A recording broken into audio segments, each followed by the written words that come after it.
The idiom, don't cry over spilt milk, originated in the 17th century and advises against dwelling on past mistakes and misfortune. It suggests worrying about something that's already happened, can't be changed.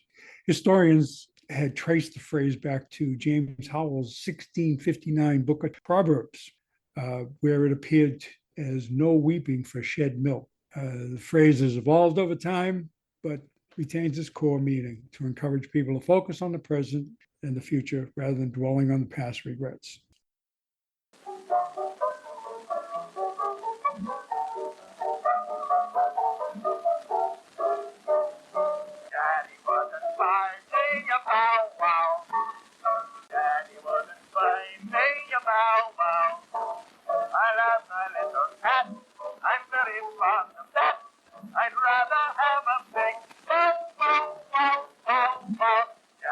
Hello, and welcome to the Mochiverse. I'm Linette. And I'm Skip. And did you ever cry over spilt milk? No, I never cried over spilt milk.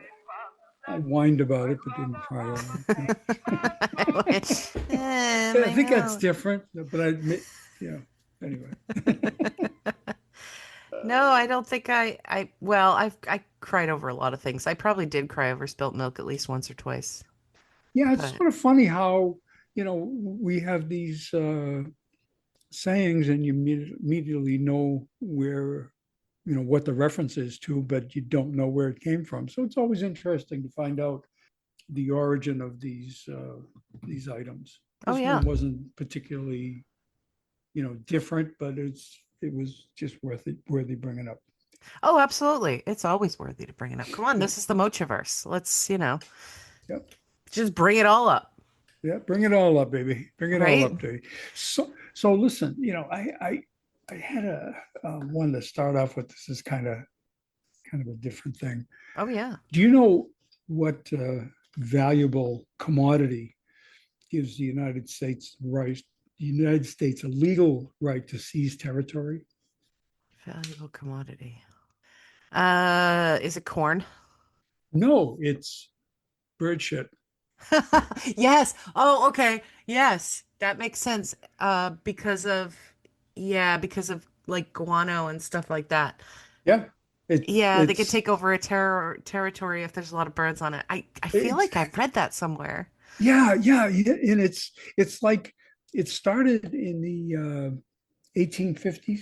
Yeah. The farmers had probably because of some weather conditions going on, they were desperate for fertilizer, Right. and it turns out that bird dung, guano, is rich in nitrogen and phosphorus, and it's actually known as the droppings of seabirds. Yeah, it's actually a really good fertilizer. Yeah. Yeah. Well, it's like in a reaction, which is probably typical of the arrogance of the United States, they passed a bill through Congress called the Guano Islands Act, and basically allowed mining rights to any U.S. citizen who hoisted the Stars and Stripes on a previously unclaimed guano laden island. Some islands were acquired that way, the Christmas Island, Midway Island. And by the way, the act has never been repealed. Well, we can find our fortune then. Is that That's what right. you're trying It's to a tell? shitty way to look at things, but the scene of one of the most notorious guano snatches was the island of Navassa near Haiti. Okay. It's now uninhabited except for giant iguanas and goats the size of ponies. So is home to the Navassa Phosphorate Company. Now, are the goats the size of ponies or the iguanas size of ponies? It says giant iguanas and goats the size of ponies. Okay. All right. Yeah. That's a little bit easier to handle because, Yeah, it is, So anyway, it's one of the other things I didn't realize was that some of the guano is the product of billions of anchovies. They live in the shoals off Peru, and it's the largest fish resources in the way of the world. huh. The world, yeah, by weight in the world, yeah. It feeds the largest bird colony, which the birds eat the anchovies, and guess what? It's a powerful fertilizer. It is. It Yeah. is. Isn't that funny? Wow. Okay. And now I know why I don't like anchovies. Yeah, you're one of the few Italians who doesn't. Yeah, yeah. Well, it's just kind of weird because theoretically it's in an ingredient of salad dressings, some salad dressings. Anchovy, right? We're not talking about guano anymore, Not right? talking about guanos, we're talking about anchovies. That's right. Well, anchovy, well, yeah, it's Caesar. It's the Caesar dressing that has the It, anchovies the in it. Caesar dressing has it. A true Caesar dressing has it. Yes. Yeah, and anchovy, I like anchovy as a flavoring, right? I don't like it as I'm not going to eat pieces of anchovies or like whole anchovies or anything like that. But Hmm. as a flavoring, it is very nice because I do like Caesar. And then I think I've had things that have anchovy paste in them that I still find good. It's kind of like certain Asian dishes that have fish sauce. If you didn't know they had fish sauce, you wouldn't realize why you like them, but it really does add a nice flavor. Like, pad thai, a lot of times will have fish sauce in it. Right. And you don't realize that while you're eating it, but without it, it tastes a little more bland. We talked about fermented anchovies, I think a long time ago when we talked about Worcestershire sauce. Yeah, and the memory of that was Johnny Church, our he wasn't really our uncle, but he became the uncle to the family. Yeah, Uh, yeah. he would, hey, let's get a pizza. He says, I'll buy, and he'd want anchovies on it. We'd only agree if half of it had anchovies on it. So, Wow, uh, that's so funny. Do you think anybody really has anchovies on pizza anymore? I I haven't seen probably a place that not. offers Yeah, it. yeah, Yeah. yeah, probably not. I mean, I wouldn't want to try asking for it just to be sure, but Well, because we maybe they would looked. give it to us. So Yeah, I feel like we looked when you first moved down to Florida, and I was like, "Oh, this, the five-star pizza is pretty good." yeah, And then we didn't quite know what to put on the pizza, so you said like everything because you thought yeah, like yeah. up north, most pizza places, if you say everything, it's mostly just normal stuff. Oh But they yeah, they thought, well, he said everything, so we're gonna put jalapenos and pineapple and cherries and all yeah. kinds of shit on this, but It no was like anchovies. ridiculous. Yeah, yeah. I remember Yeah. that. Yeah, I mean, it was still fine because that's pretty good pizza for right. a chain pizza place, but Yeah, yeah. It was the pizza was good, but it was like, okay, I'm gonna remember not to order it that way again. So yeah.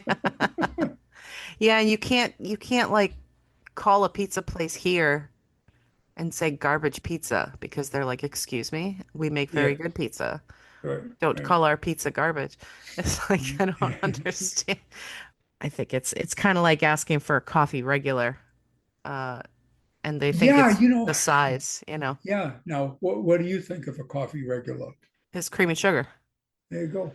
Yeah. So that was always the case when it was always you say coffee regular, they put cream and one sugar.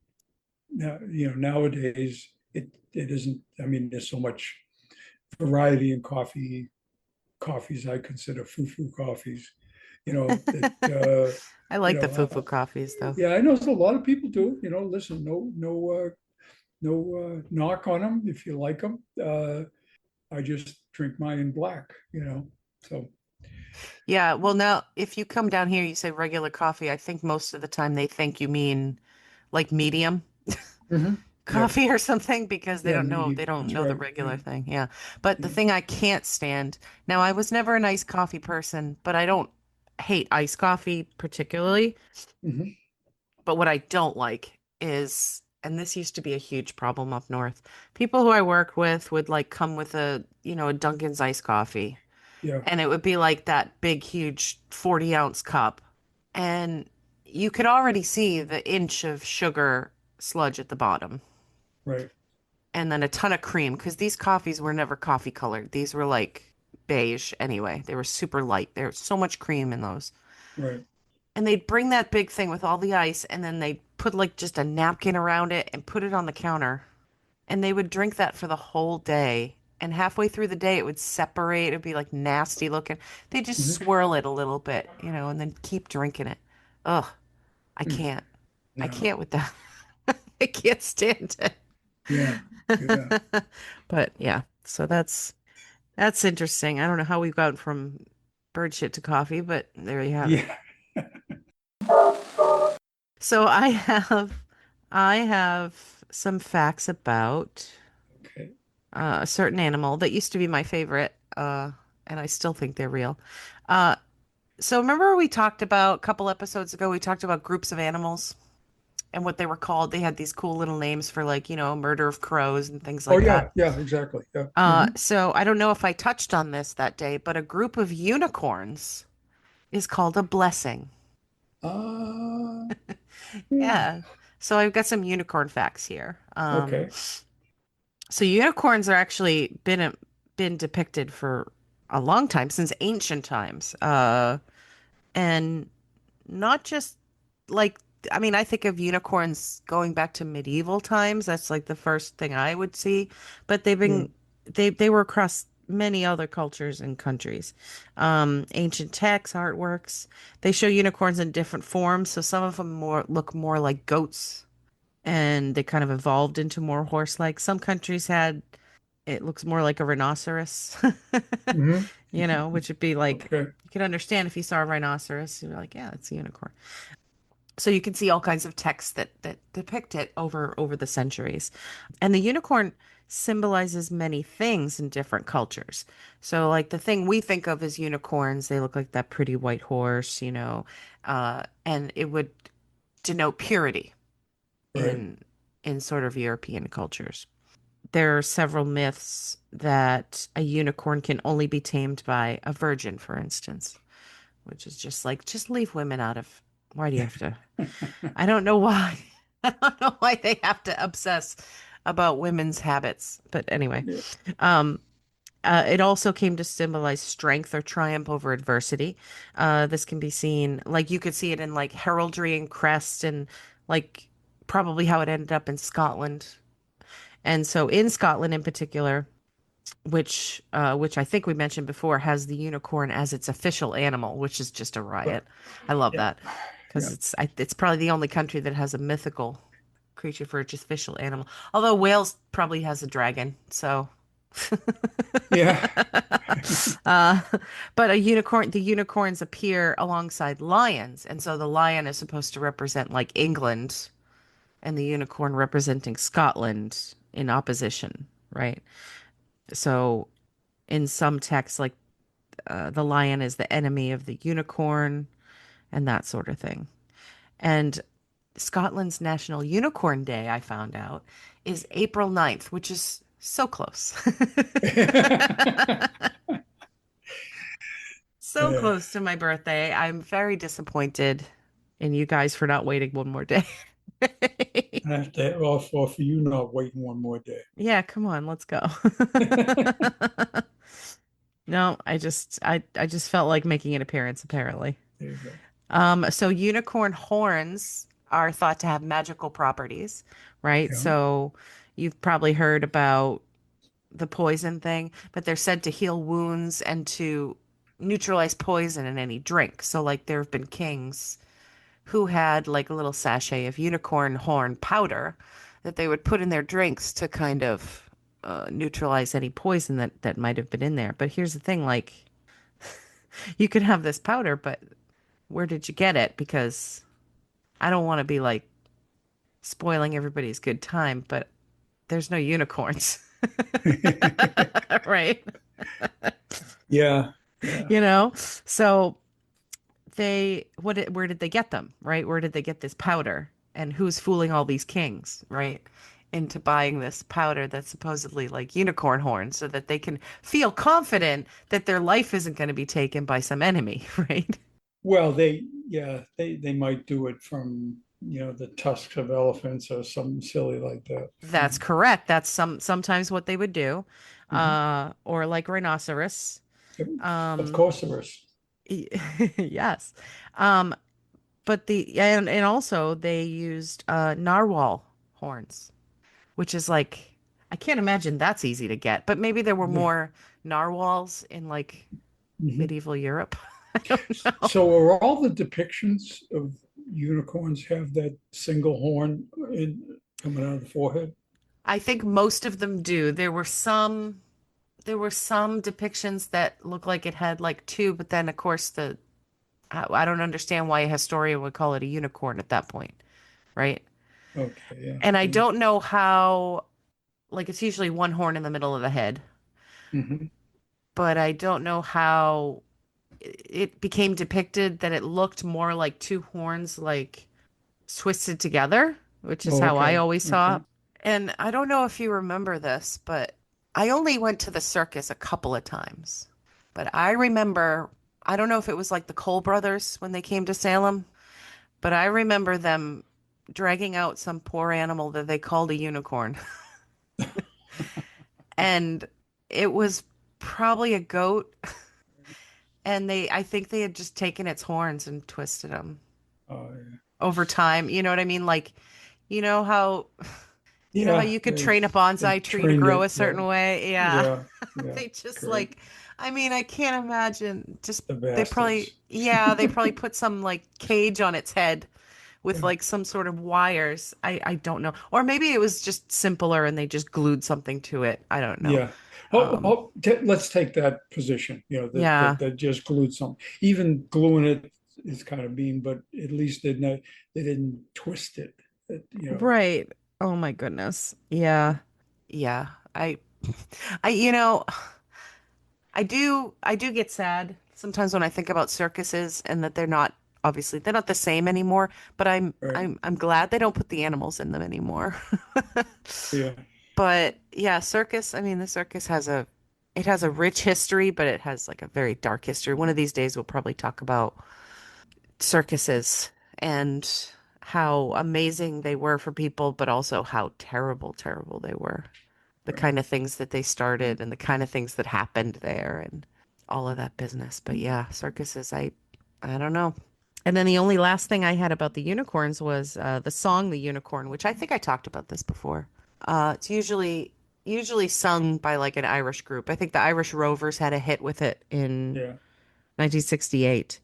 That was the most popular version. It was written by my boy Shel Silverstein, There you go. and hopefully, I don't think anybody of the current generation really knows that song. But when I was a kid, we all knew that song.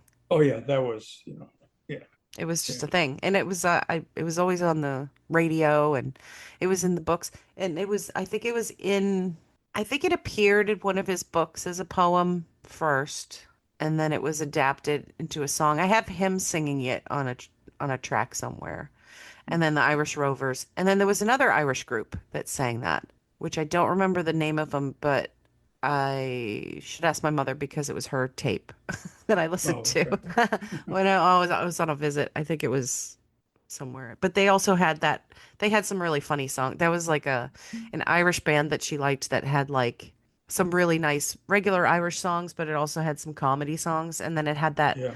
it had that one song. I don't know if you've ever heard it. The song was like talking about, oh, ain't she a beauty? And I've had it proudly all me life. And if you don't believe me, ask me wife. And you think he's talking about a certain body part of his, the whole song, Yeah. you know, just because of the different verses. And at the end of the song, he says, I'll be having it forever because it's the best length of garden hose ever sold by Sears. He's talking about a garden hose. God knows. It's one of those things. One of my favorite kinds of songs ever since I was a kid was novelty songs. But one of my favorite kinds of novelty songs are the ones that are, you think they're going to be dirty, and then they take a Yeah. left turn and Yeah. they're really saying something innocuous, as if to say, you're the perv, not me. That's right. Hey, I didn't say it. You just thought it. Yeah, what's the matter with you? That's where you went, so. Yeah, what's the matter with you? I'm talking about garden hose, you perv. This is one, since you were talking about unicorns, and it sort of segues into Scotland. Oh, yeah. what's interesting about Scotland? Well, what you think is interesting about Scotland is, none of the things that are interesting about Scotland are Scottish, Oh, like kilts, haggis, porridge, whiskey, and tartan. The Scotland is named after Scoti, a Celtic tribe from Ireland, which arrived in what the Romans called Caledonia in the 5th to 6th century. mhm. Scots Gaelic, if you will, Mhm. is an actual dialect of Irish. Kilts were invented by the Irish. Uh-oh. Bagpipes were invented in Central Asia. Haggis is an ancient Greek sausage, and whiskey was invented in China. The elaborate system of clan tartans is a complete myth. It was stemming in the 19th century. All the Highland dress, including the tartan and the plaid there, was banned after the 1745 rebellion. Sorry.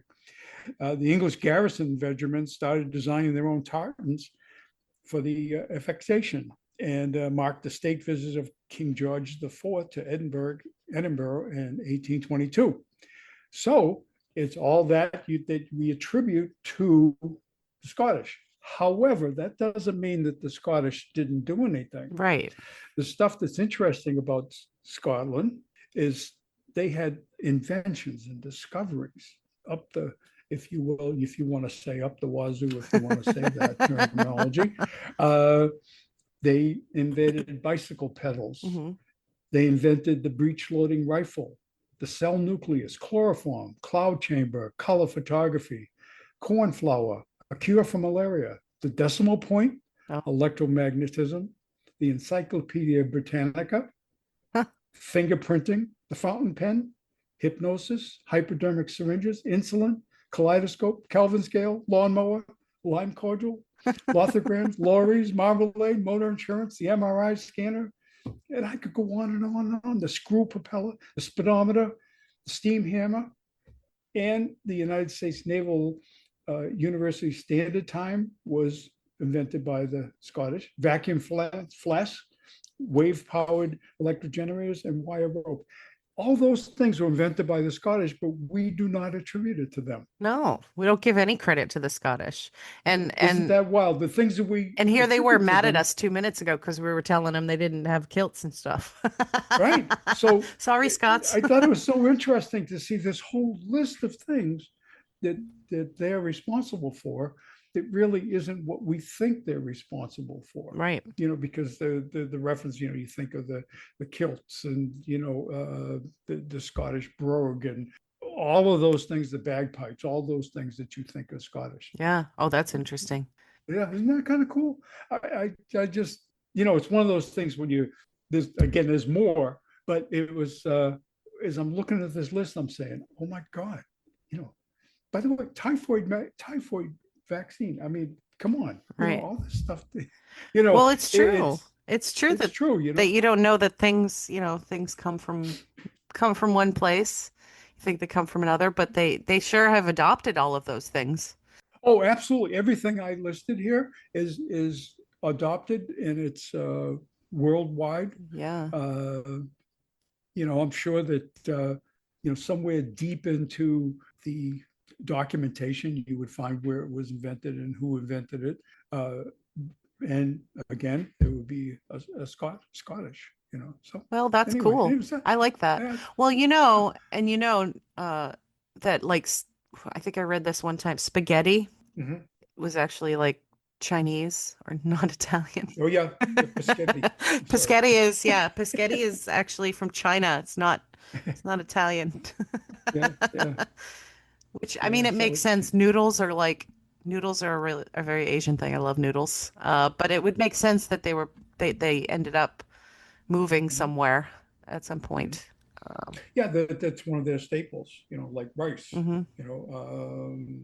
Yeah, interesting. That is interesting. I didn't know about I knew about the bagpipes. I had heard about the bagpipes thing. Mhm, I didn't know about the tartans, but mhm. I knew about whiskey being Irish, but I bet if you ask a Scottish person and an Irish person, they will not agree. Uh, Oh, absolutely. Yeah, yeah. yeah. There's that inherent rivalry that they have. But I thought that was, it was really kind of different than what I expected, Hmm. especially when I started going through the list of things. Oh yeah, Yeah, yeah. The one that caught my eye in particular was Encyclopedia Britannica because yeah, yeah, because I mean, they're still part of it, but the yeah. Scottish the Scottish don't like to say, yeah, we're British and stuff. They don't like to say that. Well, they don't like to have the association, No, you and why know? would they? I mean, no. I mean, Yeah, listen, I like English culture and I like British culture and I like those two things together, but I do yeah, acknowledge that there's some troubles and turmoil and it's all their business and it's all justified in my opinion because I wasn't there and yeah. they're right. Yeah, well, isn't, I mean, over the years, there were different attempts to separate Scotland from England, Right. and they didn't want to be, didn't want to, worship the king. They didn't want to be part of the kingdom. Any number of things that happened over the centuries, Yeah. probably. There Uh, was one fairly recently, as a matter of fact. It just didn't quite mhm, make it in the vote. yeah, Uh, yeah, they vote on trying to separate themselves, right? Yeah, exactly. Yeah, Yeah. and there's a few countries over there that have been trying to do that too. A few areas as well. I mean, Cornwall, I could be corrected if I'm wrong, but Cornwall is still considered part of England. But Mhm. if you ask somebody who lives in Cornwall, a lot of them will tell you that they're Cornish, they're not English. And they have their own culture, they have their own things. They have their own flag, you know. Yeah, And yeah. they really it's kind of like the Isle of Man as Mhm. well. It's like that. There's a few of the Celtic sort of cultures that really would like to be their own thing. But I mean, that's not easy to do. It's like if our states separated, you could realize pretty quickly you're going to lose a lot of stuff and you can't afford to live. It's not something you can just kind of do easily. So, Yeah, yeah. It's just, I mean, think about how the country was formed, separating ourselves from England, yeah. and I reference on occasions how people talk about the accent from Massachusetts and Boston, and if you really listen to it and pay attention, you find that it's the same as a English accent in It c terms of yeah. There's a lot of the, similarities. And you know what else is funny? I know that you watch Graham Norton sometimes. mhm, Next time you watch Graham Norton, see if it hits you this way because sometimes when I watch him, he almost sounds like he has an American accent for a few minutes. Because yeah, he's Northern Irish, right? He's okay, not, yeah. Sometimes the Northern Irish accent in particular mhm. sounds more like a New England accent than a Brogue type of accent Okay, to so me. they don't have a brogue. It's not quite. Okay. And it depends on the person, Okay. of course. But Mhm. every now and then I would watch Graham Norton and for like a couple of minutes it almost sounded like he had an American accent and particularly like a not a heavy New Englandish accent, but one that sounded like me, for instance. I don't have like a Yeah. strong Yeah. New Yeah, England or it could accent be a New Hampshire or accent or something something like like that. that. Not Yeah. quite like, the New England accent that they do in movies. Yeah, and then and obviously they mock it. It was funny the other day. I was watching a news story. There was a fire in I think it was Lawrence, Mass, and they were interviewing the firefighter chief. And oh my God, did he have a heavy Boston accent? Well, You they know. do, because and I explained this to Richard because he was watching Cops. And every time Hmm. he watches Cops and they're in Massachusetts, he laughs about the accents. And Yeah. I said, well, they're cops. Like that's a working class accent. When it's a heavy Yeah. accent like that, it's usually a working class accent. And that's Yeah. why you'll Yeah. hear people using that accent are working class. If you watch like that SNL sketch that has the Dunkin' Donuts ad, the people who have the Yeah. strongest accent are like the snowplow guys and the Yeah. you know, Yeah. but a lot of cops, and then people who used to be cops who become like small town government kind Yeah. of, Yeah. like not even mayors, but like selectmen and things like that. They always have a very heavy accent because like you worked in your town, you stayed in your town. Yeah, and especially I don't want to make it sound like it's lower level, but usually politicians that come up through the ranks, like city council and stuff like that, and they even some that get to the office of mayor, they will tend to be working class Hmm. type of accents because as they get, if you think about it, it's just like news people. As they get to an area where they're doing a lot of communication with along different lines, they work to remove that Yes. accent so they sound more whatever you want to call it, Midwestern or Yes. whatever that accent is that you Yeah, see for TV personalities. it's one of the things you do when you do any kind of, when you have any public facing job, Mhm. or when you have Yeah, any entertainment industry type of job, like you're talking about news people. Um, yeah. and I didn't have any formal training, Mhm. but the training I had as a singer and the classes I took in drama and acting, those trained my accent out of me too, because it's Yeah, just a thing you do, because when you're learning singing, you're learning diction in a certain way, and when you're pronouncing things a certain way, you kind of train your accent away, and yeah. that happens whenever you're doing anything that's public facing. You kind of neutralize your accent a bit. Oh, yeah, you do. Do you sing when you're in the car? I do. Yeah. I definitely sing a lot in the car. Most of the time I listen to podcasts, but Mhm. if I've had a particularly stressful day, I will put music Yeah. on in the car, and I will sing along. And I have a thing to, it's one of my compulsions Mhm. that, I know a lot of song lyrics, right? Right. If a song comes on, I kind of have to sing. I kind of have to sing it, Mhm. and I get kind of aggravated if I can't sing the whole thing. And if somebody Right. I'm like singing and somebody starts talking, and I'm like, I'm singing right now. I have to sing the next verse. Like, Yeah. Richard puts Yeah. on the TikToks and they have a small snippet of a song, and I keep singing it, and then the song is gone, and I'm like, no, the next verse is this. I want to hear the rest of it. Yeah. Yeah, I mean, I sing in the car, but usually when the car's in reverse, you know, because I think of myself as a backup Oh my singer. God. You're such a dork. You're asking me a real question. You're setting me up for a dad joke. And all Uh, right, let's get you back. Let's talk about how you used to sing in the car. yeah. You purposely would that, and that's the other thing. Talking about my compulsions. Yeah. When I know a song is a certain way and I know the words Mhm. go a certain way, it almost physically hurts when somebody sings the lyrics wrong. And that was 100% all that you did with the music. Oh, yeah. Anytime a song was on, you always sang "Kyle Yastrzemski got a haircut," or you would sing like the wrong words on purpose. And Yep. Yep. Absolutely. one of your favorites came on, uh, whatever we were listening to, a snippet of it came on, and a nice memory came to mind. Do you remember how you used to tease Sue with the Billy Joel song Oh, for yeah. the longest time? Yep. Yep. And Absolutely. she Yeah. hated it so much. He Oh, used to yeah. sing it all the time. Well, that song came on, and I was very happy about that because I remembered how you would just like sing that so loud, especially in the car, and how she'd Oh, be yeah. like, "I hate this song. It's so stupid."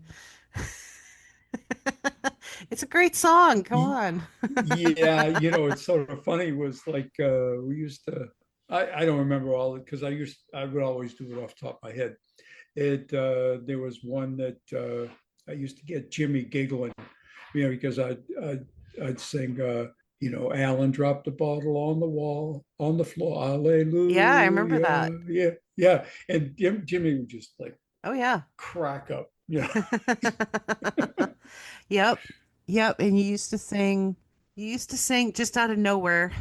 You used to sing lyrics from Life of Brian, from the end of the movie Life of Brian. Always look on the bright side of life. Do you remember that? Yeah. Always look on the bright side of life. You Yes. used to do the lyrics wrong, but you used to, because the one verse that's life's a piece of shit when you look at it, you used Yeah. to sing that. But you sang it a little differently, but I recognized it as that song. Any way you look at it, Life's a life's a piece of piece of shit. shit. Yeah. And and it's funny, it's like a lot of times it would be not self-deprecating, but if somebody was like talking about something crazy going on, and it's all this, you know, negativity or whatever, and Yeah. they had all these bad stuff going on, and I go, any way you look at it, life's a piece of shit, you know. Yeah, It's true though. See, Eric Idle was onto something. yeah. You know, or somebody goes into this diatribe with a whole bunch of negative stuff, and you know, I'd go, well, anyways, wasn't a bad day, was it? You know, or something like that. You know, so Yeah, yeah. yeah. So Oh my gosh. otherwise than that, everything's fine. You Everything's know, fine. Yeah, it's just yeah. life's a piece of shit. Uh, hey, so I have one other one, Oh yeah. a couple other ones, if you don't mind, unless you have something. No, I have So more, but you go first and then I'll do some. okay, what's the largest living thing? Blue whale. Nope. Oh, what is the? This is not a I'm not going to, yeah, ask you to try to talk about a whole bunch of things. It's a mushroom. Oh, Yep, and it's not even a rare mushroom. It's called honey fungus. It grows in your garden, you know, like growing on a dead tree stump. You know, it doesn't reach the size of a largest recording specimen from the Malheur National Forest in Oregon. Uh, but yeah, most of it's underground. It forms a massive mat of tentacle white militia. It's the mushroom's equivalent of roots spread along the tree oh, root, killing trees, peeping through the soil. Yeah, a giant honey fungus of Oregon was initially thought to grow in separate clusters through the forest, but research has now confirmed it is the world's biggest organism connected under the soil, and that's really why, because it's underneath the soil. oh So, wow. Okay. Oh yeah, because that makes sense. Yeah, yeah, because you try to like yeah. pull up mushrooms, they'll always come back the next day and things like that. Right. Wow, Okay, that's really interesting. And now, as of it was a course, as you're quickie. talking about it, I'm looking at Arm Armillaria is the genus, and it is a destructive forest pathogen. You know, they always make them sound so intense when they say it that way. Yeah, a pathogen. Yeah, Wow. That is pretty fascinating though. Mushrooms are fascinating to me and also terrifying. Like I don't understand how people figured out, which ones that they could eat and which ones would kill them without actually. it's a great question because, you know, I think we've all seen, and if we have a particularly damp stretch of weather, we'll start seeing mushrooms growing in the yard. Yeah. And like I say, you start thinking, geez, how can you tell which is good or bad? I mean, we eat mushrooms all the time. I always wanted to grow some, but like you can buy kits where you can buy the little spores and grow edible mushrooms like in a little box. Uh-huh. Um, but I mean, it's the explanation is kind of boring. It says through a combination of careful observation, experimentation, and knowledge passed down through generations. That just sounds to me like I think they were watching animals die. I think that's probably what happened. Unfortunately, because Yeah, don't animals, eat that. Okay, good. All right. yeah, yeah, animals can figure shit out. Yeah, if they don't, you're right. There's sometimes that they don't touch things, you know. Shadow always liked the raspberries, not raspberries, I'm sorry. Oh, blackberries, I'm sorry, Oh blackberries. yeah. And they would grow wild around this complex we lived in. And they're really surrounded by thorns. And the Right. reason that they're a thorny bush, I believe, is to keep Hmm. snakes and stuff away from it and just have the birds eat it. But Shadow would, you know, reach right in and he'd eat them right off the branch, you know. So, It's fascinating when you think about plant. I mean, we talked to earlier when I was younger, I wanted to be a botanist, but like the fascinating thing about plants is, to me, the most fascinating thing is their defense mechanisms. and that's a defense mechanism. It That's right. it Yeah. is, and also their strategy for propagation. I mean, the majority of berry seeds are inside delicious fruits on purpose so that animals will eat them and poop them out somewhere else. So, Right. and it's purposely so it'll be somewhere else, which is just like amazing to me. It's like, oh, this animal will eat it, and over time, it'll be somewhere else, and then my seeds will be somewhere else, which is like, it's fascinating to me that, you know, that the plants figured it out over Yeah, time. but on blackberries and strawberries, aren't the seeds on the outside? Yes, but they're still like if they drop close to the plant, Hmm. it it will grow, but that's not a good strategy for the plant because then you've got Right. overcrowding and things like that. So it's Hmm. still the purpose of them still being delicious is to Oh make the yeah, no, seeds I'm go not further away. But yeah, some of the seeds are on the outside. And then they say that strawberry right. seeds aren't actually seeds, but like that's a whole thing for the internet Yeah, to I argue know. about. Um, Yeah, but certainly, that's to me the downside of one of the reasons I wouldn't do like blackberry. I'd eat blackberries off the branches and mhm. stuff, but to if you try to put them like mash them up and have a fruit something or other that you're getting the seeds as you're eating. Oh yeah, the You know, seeds are distracting. Yeah, that's why. yeah, Yeah, you can run them through a sieve if you're gonna make something. yeah, If yeah, but that's like just for jam. You know. right, Um, yeah. but yeah, and then the other fascinating thing that I always found about plants was the fact that some things are spicy Hmm. is a defense mechanism that obviously hasn't worked. Uh, Yeah, but it works in the wild. It's just that, humans are like, I yeah. like this pain that I have when I eat this plant. I'm gonna do it again. It's kind of stupid, but it's kind of cool. I had a couple of little listies here. The first one I did, we touched on in a previous episode, but I feel like the ones I have are unique to this. I feel like they're not repeats. These are inventions that were either created by accident or were created for a different purpose, right? Okay. The first one that I touched on was silly string, and this I didn't know. Um, so silly string was originally the inventors of silly string. They were originally trying to invent like a spray-on cast for broken bones. So this inventor, Leonard Fish, and a chemist, Robert Cox, were working on a resin compound. And Mhm. what they wanted to do is they wanted to create like an instant cast. So it'd be easier to cast broken bones. So you wouldn't have to Yeah, like wait for all like the paper mache to dry or whatever, right. plaster of Paris to dry. So they actually did come up with a really successful formula that worked really quickly, but they couldn't quite manage the nozzle part on the sprayer. And they, Hmm. they were trying to experiment with different kinds of nozzles. Some of them were too wide, some of them were just like making a mess. And then one of the nozzles they developed, they pressed the trigger and it shot the compound like 30 feet across the room. Mm. And they were kind of amused by that.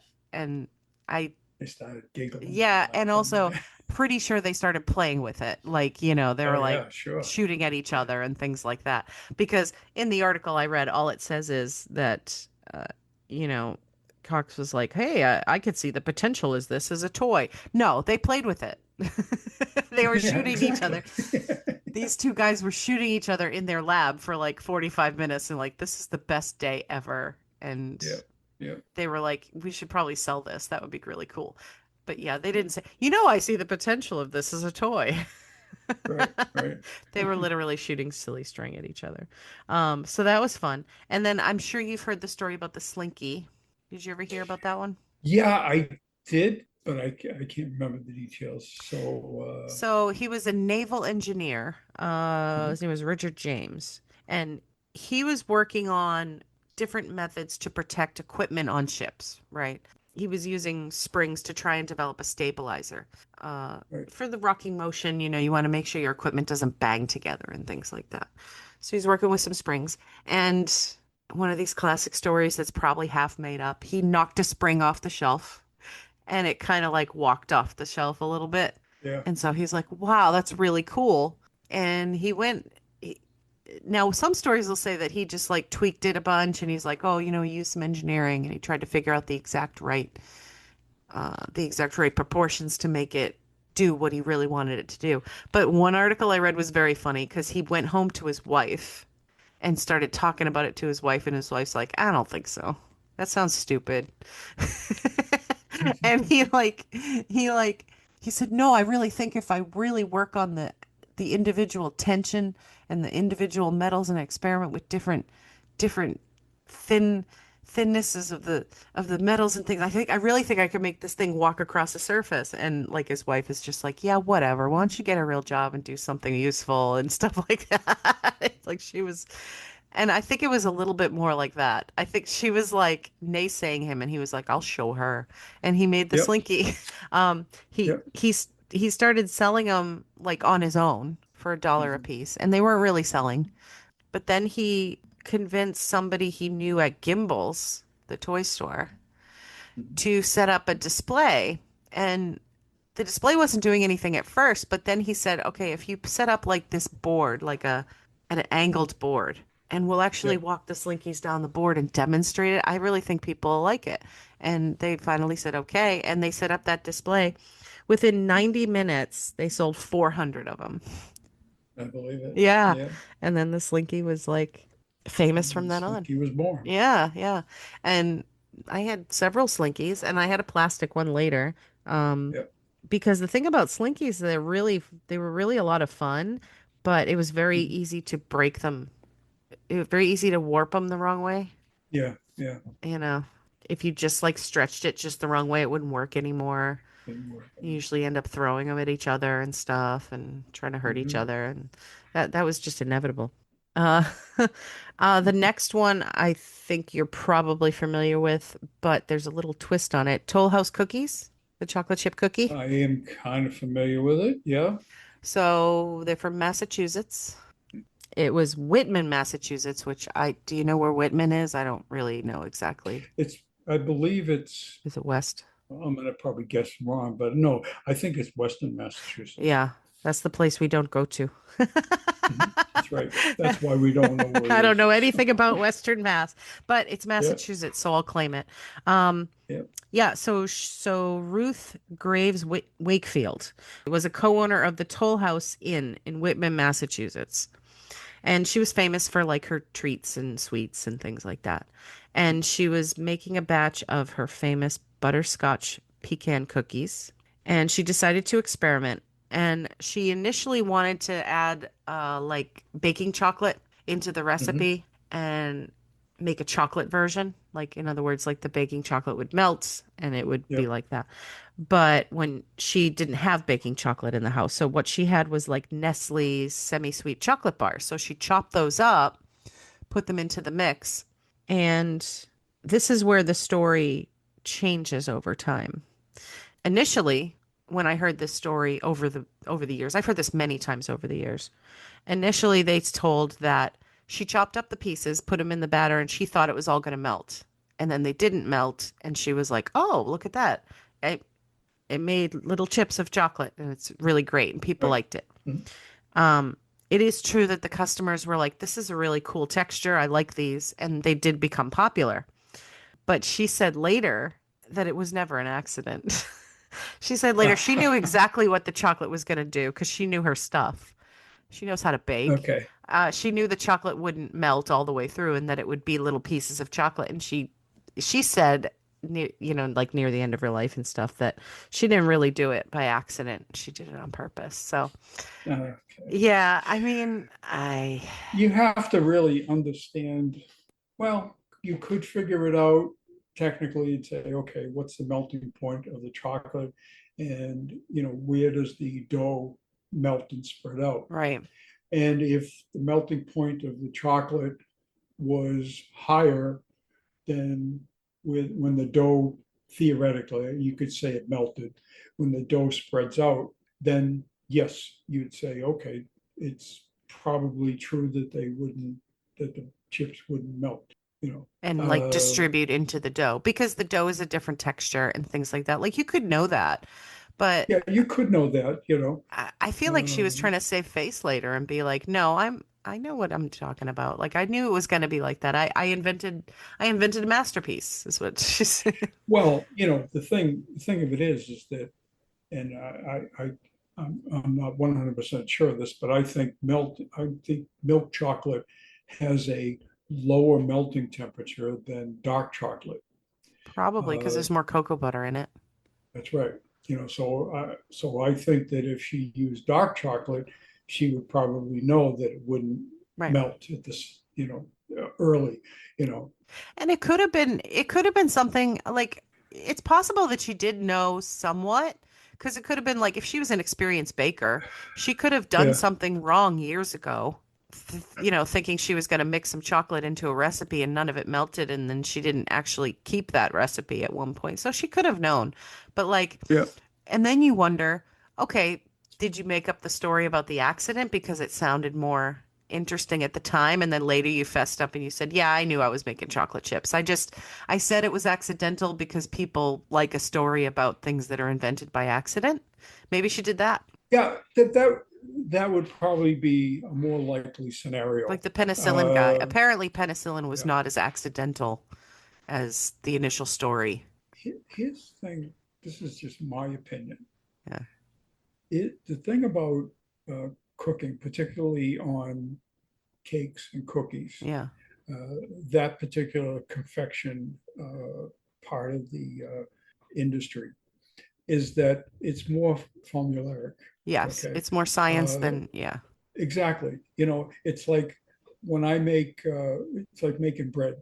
If I make English muffin bread, Yeah. it's exactly the same every single time, the exact proportions, the exact number of times Right. that I beat the time that I beat it, and all of that stuff is more scientific Mm-hmm. than creative. Right. Okay. Now, maybe to get to that point, you have to be creative, but once you get to that point, it's scientific. And a lot of bakers, also, in my opinion, uh, are more, if you will, true bakers, not artistes. Right. They're scientifically minded. They're not scientific. They're scientifically minded. Yeah. So everything is like formula, formula, formula, as opposed to someone who can create things. There's a whole different ball game. Right. Uh, It is different than other kinds of cooking because I always struggled. I struggle with regular cooking sometimes because I'm not really a super experimenty kind of person. mhm.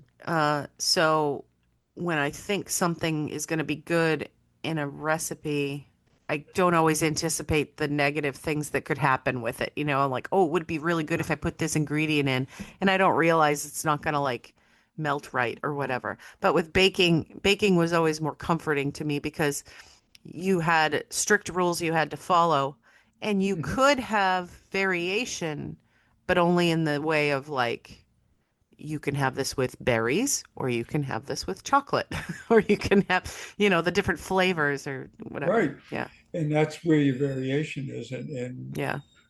if you will, that's really scientific. Yeah. Once you come up with something like, say, a variation, then all of a sudden you're sitting in your notebook and you're making notes Right. as to how much you're supposed to add to get the desired result. Right. Like I say, I make this English muffin bread. It comes out the same every single time, but it's scientific, Yeah. you know. And if it doesn't, if something's wrong, usually it's related to not the amount of ingredients, but for example, if the yeast has gone by its date, Oh, you right. know, Yeah. If it didn't right, do what it was supposed to do at that right, moment or you know, whatever. uh, Yeah. Yeah. Well, and that's the thing about like baking as far as breads are concerned is the proofing part, yep. that can like mess up the whole texture. Oh yeah, Proof it for absolutely, too yeah, long, you proof it for not long enough. If the temperature yep, isn't exactly right, like if your kitchen's too cold or your kitchen's yep. too warm, then it can mess the whole thing up. That's why I didn't do well with the sourdough thing that everybody was doing during COVID. Um, because I couldn't control the environment very well. And that's where, yes, that's more, it's environment dependent. That's it's the same thing. basic going back to, remember when I used to do photography, and one of the reasons that I liked the black and white in terms of developing was that it was not as temperature dependent as color. Oh, right. You had to have specific temperatures, and I'm talking about warm temperatures, which require some artificial means of maintaining the temperature, Like as chemical opposed related. to, black and white. You've got a broader range, and you can have it at any room temperature, and providing it's not freezing, uh, Hmm. and you'd have success with it. That's So, interesting. I think I had, oh yeah, matches. So matches were accidentally invented. oh, So okay. apparently this happened in 1826. John Walker, he was a chemist and inventor, and he was trying to develop a chemical to ignite fires. He was trying to do something flammable. Mhm. And this is another one of those stories where you're like, these guys are way too chaotic. He was just stirring a pot of chemicals, and he took this wooden stirring stick out of the pot and he just absent-mindedly wiped it on the counter. And the friction of it with the chemicals ignited a flame. And that's how we. Yeah, and he was like, aha, or whatever. But like, it just reminds me of you know, it reminds me of the guy who was developing the artificial sweetener by accident because he's working Oh, with chemicals and then he comes home and he eats his dinner. He's like, why is my dinner sweet? It's like, wash your hands. Why are there yeah, chemicals all over the place in your lab? yeah, Like, yeah. what what is wrong? I don't like all these accidents happening in chemistry. Like it's these people, like, I'm just stirring a pot of flammable chemicals and I'll just wipe it on the counter like this. What is wrong with you, Yeah, sir? yeah. Like and the story about the penicillin too, which is like sometimes they say it's mythical and sometimes they say it's true. I was like, I don't know, I left the window open and I went on vacation. Like, what is wrong with you? I think they want all scientists to look like a Disney mad scientist, Yeah, like yeah, an old yeah, dude who just can't get his shit together, like sitting in a warehouse or a basement or like a shed and just talking to himself and being all crazy. That's come on now, let's not live up to the stereotype here. Um, and so the last one I have about inventions is one that you may have heard. Did you hear the one about potato chips? How they were invented? If I did, I don't remember it. So why don't you refresh my memory? So this is one that's been told for years, and I will say up front so I don't break any hearts. There are some researchers that are saying the whole story is untrue. But it's a really good story. Um, Okay. so I'm feeling a little chaotic and I still like the story, so I'm going to tell it. Okay, so the story goes that George Crumb, he was a cook in Saratoga Springs, New York, and he's Mhm. having a rough night with a particular customer. Okay. Uh, Now, apparently, according to the story, this customer was Cornelius Vanderbilt, which of course makes it more interesting, right? So you can picture the scene. This customer keeps sending back his dish of fried potatoes and complaining about them, that they're too thick and he doesn't like them. Now, if anybody who's listening has ever worked in the food industry or any kind of customer service, you can kind of understand to what George Crumb in the story does next. So he says, I'll show him thin potatoes. And he slices these potatoes like paper thin and then fries them. And they're all like crispy and delicious and they're potato chips. And he has them brought out to Vanderbilt, who's thrilled. And he says, these are the best things I've ever had. And that's how potato chips were invented. So the reason I think it's an enduring story is because it's a very human story, right? Yeah. Anybody in the service industry can relate to a customer being a pain in the ass and saying, I don't like this, it's too this. I don't like this, it's too that. And the fantasy Right. of any of these cooks is to say, oh yeah, oh, I'll give you what you want. It's like the person who keeps sending something back saying extra pickles, and then you put Yeah. 10,000 pickles on it. I'll give you some goddamn pickles, right? It's like that. Yeah. Yeah. So I can understand why it would be enduring because of that. But there's a lot of things that make this untrue, which is it's kind of a bummer, but this is what we do when we're pedantic. Supposedly, this story happened in 1853, and somebody found out that Vanderbilt wasn't even in the country at the time, so it couldn't have been Yeah, Vanderbilt. So there's that okay, part, but it still could have been some asshole customer, right? right. Uh, and somebody else was saying that the fried potato dish that the restaurant was originally making wasn't even a thing at the time. It wasn't something people ate, which I don't know, Mhm. whatever. But then the real kicker is that there are recipes in cookbooks in the 1820s for potato chips.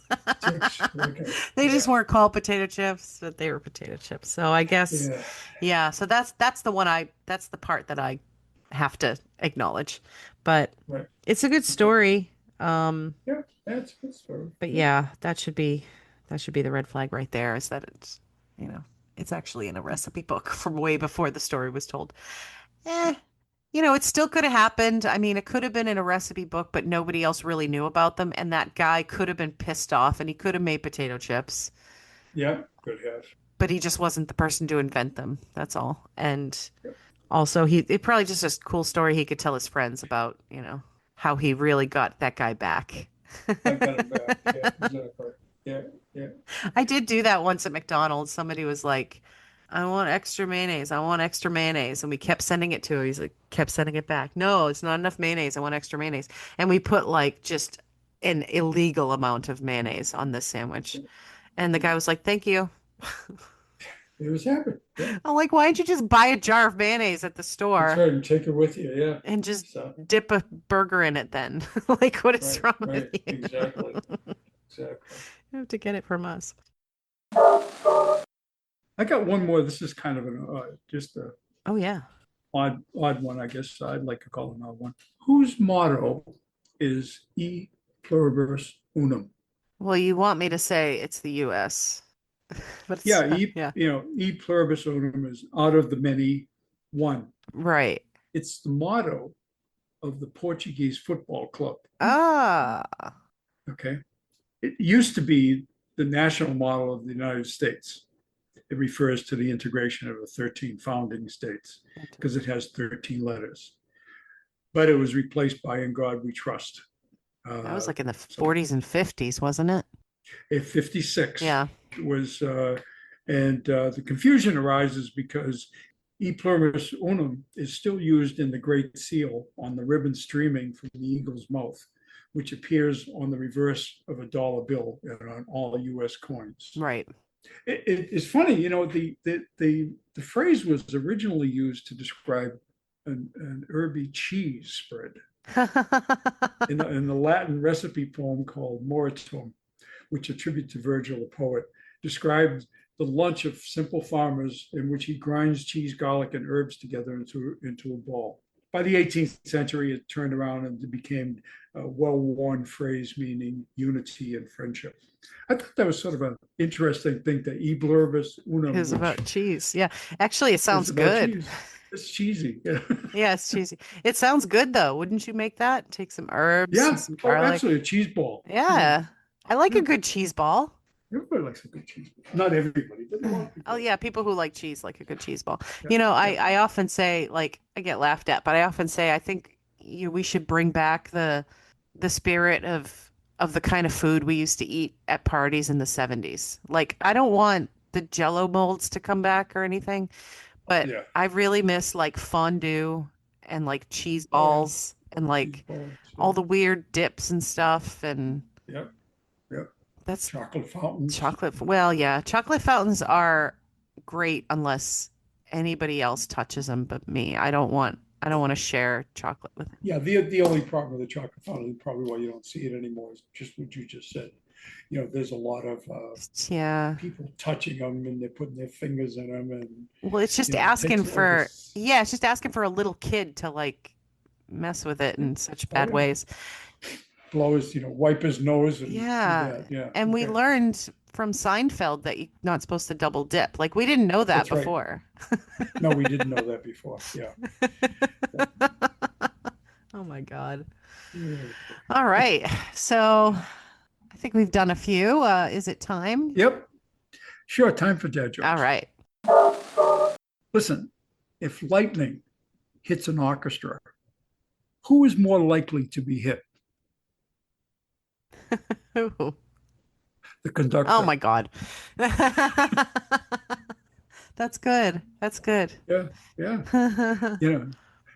You know, if justice is a dessert is a dish served best served cold. Yes. Sorry, if it were served warm, it would be just water. Oh, oh, that's dumb. Dumb, That's dumb. dumb. Yeah, getting paid to sleep would be my dream job. Uh, I'm, I was waiting for more. yeah, but I'm so good at sleeping, I can do it with my eyes closed. See, that's the next part of it. Yeah, but the first part stands on its own. Yeah. Oh my God, I'm so Uh, tired. listen, the past, present, and the future walked into a bar. It was tense. Oh, yeah. Yeah. I love telling dad jokes. Sometimes he even laughs. That's an old one. Yes, that's an old one. You know, Yes. yeah. Uh, the finger was put in detention for always picking on the nose. Oh my God. Mount Rushmore is the only rock group that doesn't sing or play musical instruments. That's stupid.